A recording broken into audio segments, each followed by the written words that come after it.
This is Neville Goddard. Your faith is your fortune. Chapter 20. The Breath of Life. Then the Lord God formed man of dust from the ground, and breathed into his nostrils the breath of life. And man became a living thing. Genesis 2:7. And he, Elisha, went up and lay upon the child, and put his mouth upon his mouth, and his eyes upon his eyes, and his hands upon his hands, and stretched himself upon the child, and the flesh of the child waxed warm. 2 Kings 4:34. Did the prophet Elisha really restore to life the dead child of the widow? This story, along with all other stories of the Bible, is a psychological drama which takes place in the consciousness of man. The widow symbolizes every man and woman in the world.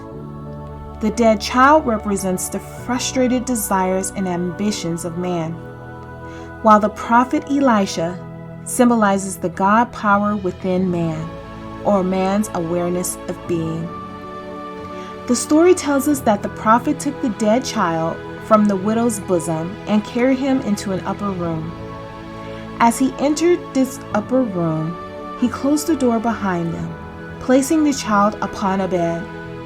He breathed life into him. Returning to the mother, he gave her the child and said, "Woman, thy son liveth." 1 Kings 17:23 and 2 Kings 4:36.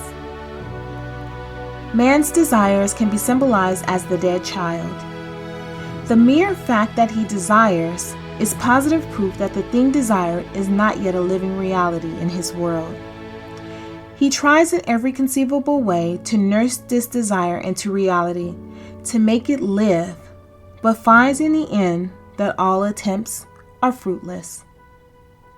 Most men are not aware of the existence of the infinite power within themselves as the prophet. They remain indefinitely with a dead child in their arms, not realizing that the desire is the positive indication of limitless capacities for its fulfillment. Let man once recognize that his consciousness is a prophet who breathes life into all that he is conscious of being, and he will close the door of his senses against his problem and fix his attention solely on that which he desires, knowing that by doing so, his desires are certain to be realized. He will discover recognition to be the breath of life, for he will perceive, as consciously claims himself to be now expressing or possessing all he desires to be or to have, that he is breathing the breath of life into his desire. The quality claimed for the desire, in a way unknown to him, will begin to move and become a living reality in his world.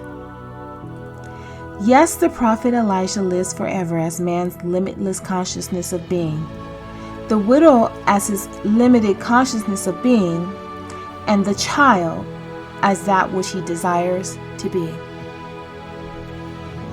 Yes, the prophet Elisha lives forever as man's limitless consciousness of being, the widow as his limited consciousness of being, and the child as that which he desires to be.